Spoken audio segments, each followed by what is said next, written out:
అన్నారు, అది ఇస్తున్నారు. నాకు తెలిసి అయితే అవన్నీ జరిగేవి కాదనుకుంటున్నాం.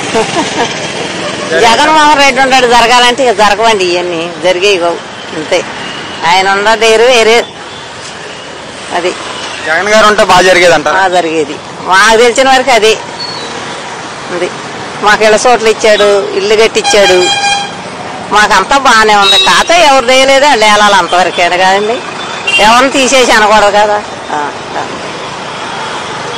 ప్రభుత్వం మటుకు మాకు జగన్మోహన్ రెడ్డి ఉండగా మాకు డబ్బులు అమ్మఒడి కాకపోతే మాకు 60 ఏళ్ళ వాళ్ళకి డబ్బులని, మరి డ్వాక్రా రుణమాఫీ అని ఈ పాటి పడిపోయాయి.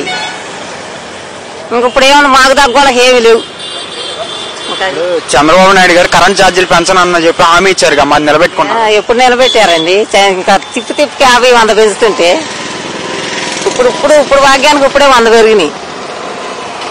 విపరీతంగా పెరిగినాయండి అన్ని. మంచినీళ్ళు కూడా 40 50 పెరిగింది ప్యాకెట్కి వచ్చి.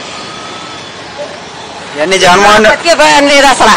ఇవన్నీ జగన్మోహన్ రెడ్డి గారే పెంచారంటున్నారు. ఆయన అయితే ఇప్పుడు 100 తిట్టేవాళ్ళు, కాకపోతే ఎట్టమైనా ఇంట్లో కూర్చున్నా ఎట్టమైనా అన్నట్టు జగన్మోహన్ రెడ్డిని ఇప్పుడు గాలిచ్చేవాళ్ళు. ఆయన కానీ ఈ రకంగా పెంచాల్సి వస్తే ఆయన చేసినట్టు ఈయన చేయాలంటే చేయలేడు, మనకు తెలియదు అది.